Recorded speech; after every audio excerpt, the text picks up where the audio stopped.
June 19th, 1944. 1,000 hours. Philippine Sea, 200 miles west of Guam. The vast blue Pacific stretches endless under a merciless sun. Lieutenant Junior Grade Alex Vraciu, U.S. Navy, sits strapped into the cockpit of his Grumman F6F Hellcat, HAPS P-47, aboard USS Intrepid. The carrier deck vibrates beneath him as the catapult hurls his fighter into the air. You can almost feel the G-force pinning you back, hear the Pratt & Whitney R2800 roar to life, smell the hot oil and aviation gasoline mixing with salt spray. The Marianas Turkey Shoot has begun. Japanese Admiral Ozawa launches 4 waves over 400 aircraft, aiming to crush the American carriers. Vraciu's division climbs to 24,000 feet, oxygen masks fogging slightly, eyes scanning the horizon for the enemy. Below, the task force steams in formation, carriers, battleships, destroyers like steel islands in the blue. Then they appear. Mitsubishi A6M Zeros, shimmering specks growing larger, diving from the northeast. Japanese pilots, many veterans from Pearl Harbor, Midway, Guadalcanal, still believe their Zero is unmatched, light, agile, turning circles around anything. They expect to dance through the American fighters, shred them with 7.7mm and 20mm fire, then torpedo the flat tops. Vraciu spots the first wave, dozens of Zeros escorting Vals and Kates. Tally-ho, bandits low at Angels 12. His division rolls in, Hellcats accelerating smoothly. The Zero pilots see the squat, thick-winged Americans and smile behind their goggles. Easy meat. They break into tight turns, planning the classic scissors maneuver. But something is different. The Hellcat doesn't stall or buffet in the turn. It rolls fast, keeps energy, and follows the Zero through the break. Vraciu picks one, a silver Zero twisting hard left. He stays inside the turn, 6.50 cal Brownings converging. Firing. Tracers stitch the Zero's wing route. Fuel tank ignites. The Mitsubishi erupts in orange flame, tumbling end over end into the sea. The Japanese pilot never had time to bail. Another Zero tries to loop, classic evasive. Vraciu anticipates, climbs slightly, rolls inverted and drops behind. Short burst. The Zero's rudder shreds. It spins flat, burning fiercely. 2 down in seconds. The Japanese pilots stare in disbelief through their canopies. This new American fighter should be sluggish like the Wildcat. Instead, it turns with them, absorbs punishment, and hits like a sledgehammer. Their radios crackle with panic. The enemy fighters are too strong. They follow every turn. Vraciu keys his mic. Splash 2 Zeros, engaging more. The Hellcat's armored cockpit shrugs off glancing 7.7mm hits. Self-sealing tanks keep flying even when holed. The Zero's light frame offers no forgiveness. One burst and it's a fireball. The sky becomes a slaughter pen. Zeros twist, dive, loop, desperate maneuvers that once worked. Now they die faster. The Japanese never imagined the Hellcat could turn their vaunted Zeros into fireballs so easily. But the first wave is only the beginning.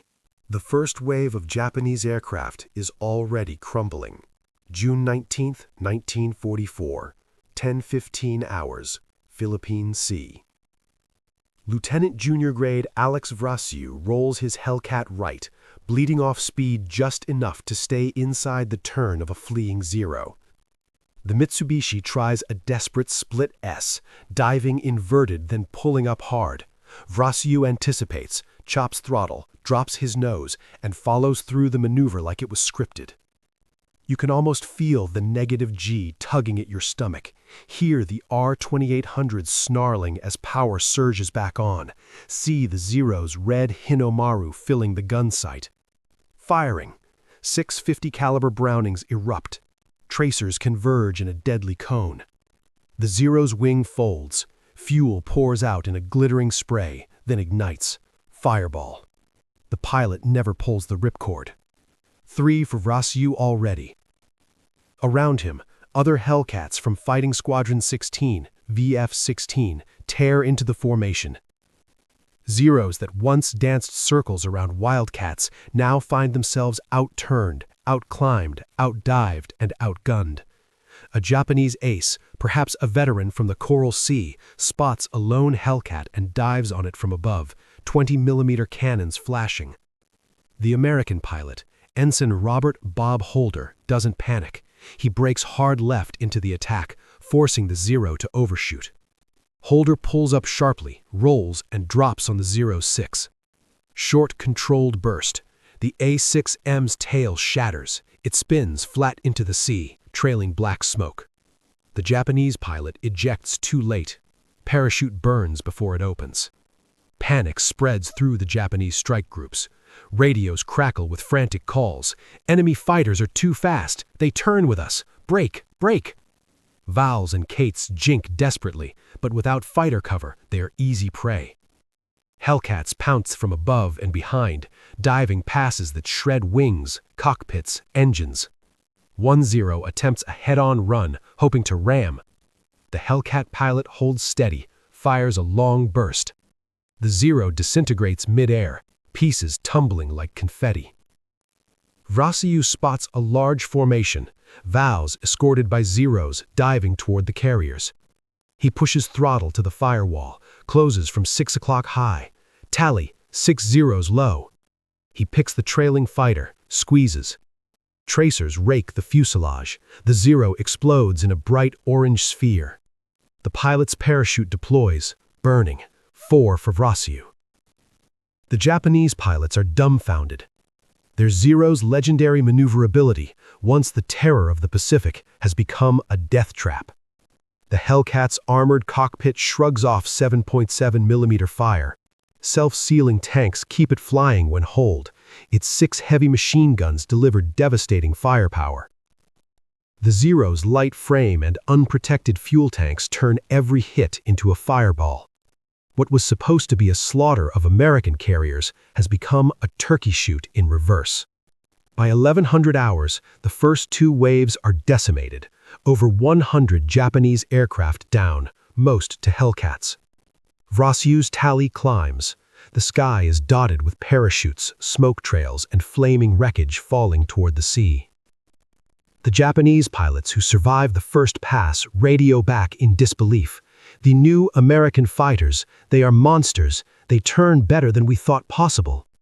The myth of Zero supremacy dies in flames above the Philippine Sea.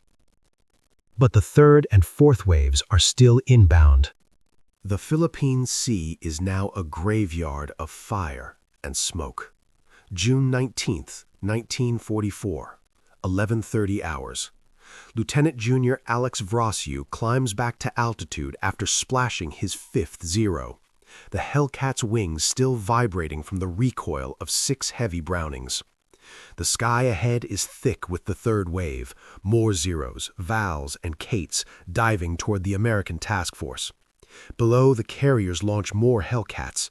The sea boils with wakes and splashes from falling aircraft. You can almost taste the salt air through the cockpit vent, feel the relentless sun heating the canopy, hear the constant crackle of radio chatter. Splash 1, Tally 3, Bandits, Low Angels 8. The Japanese pilots who survived the first 2 waves are shaken. Their formation discipline cracks. A veteran flight leader, perhaps one of the few remaining from the Kido Butai, tries to rally his men. Close with them, use our maneuverability. But the Hellcats don't give them the chance. VF-16's division leaders, Vraciu included, coordinate a rolling ambush, high-side attacks, yo-yo maneuvers, thatch weaves. The Hellcats' superior roll rate and dive speed let them dictate the fight. Vraciu spots a group of 6 Zeros attempting to loop over a flight of Vals for protection. He pushes over, accelerates in a shallow dive, and comes up underneath. Firing. Tracers rake the belly of the lead Zero. Fuel tank hit. Instant fireball. The pilot's parachute deploys, but catches fire mid-descent. 5 for Vraciu. The others scatter, but the Hellcats pounce. Ensign Holder rolls in behind a straggler, bursts, wing folds, Zero spins into the ocean, trailing smoke. A Japanese ace tries a classic hammerhead stall, climbing vertically, then kicking rudder to reverse direction. Vraciu follows, but instead of stalling, he chandels, rolling 180 degrees while climbing, bleeding speed just enough to stay on the Zero's tail. The Japanese pilot levels out, expecting to outturn. Vraciu stays inside the circle. Burst. The Zero's engine cowling shreds. Oil sprays across Vraciu's windshield. The Mitsubishi noses over, burning, pilot bailing out too late. 6. The Japanese formation collapses. Val's and Kate's jettison bombs into the empty sea to escape. Zeros burn or break apart under concentrated fire. Radio calls turn desperate. "We are being slaughtered. The new fighters are invincible." Many pilots, once confident in their Zero's agility, now realize the truth. The Hellcat doesn't just match the Zero in a turn, it dominates the entire envelope. Armored, powerful, heavily armed, it absorbs punishment the Zero cannot survive. By noon, the third wave is annihilated. Over 200 Japanese aircraft down, most to Hellcats. Vraciu's division reforms, ammo low, but fuel still good. The fourth wave approaches, smaller, more desperate. Vraciu climbs again, eyes scanning.